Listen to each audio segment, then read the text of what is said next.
Kwento naman ng magigiting na haligi ng tahanan.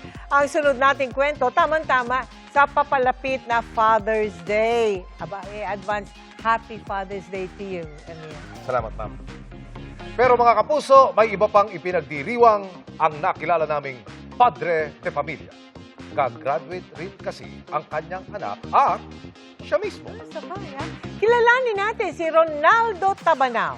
Na nahintuman noon sa pag-aaral, bumalik pa rin sa eskwela, nagsumikap at ngayon gagraduate ng junior high school sa pamagitan niyan ng Alternative Learning System o ALS na pwedeng hindi sa classroom at depende sa tugmang schedule ng nag-aaral at nagtuturo.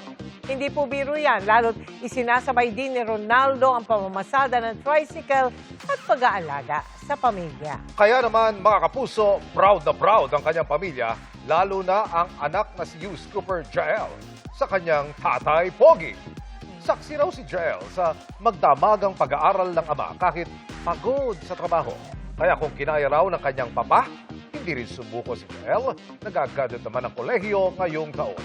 Congratulations po sa inyong dalawa.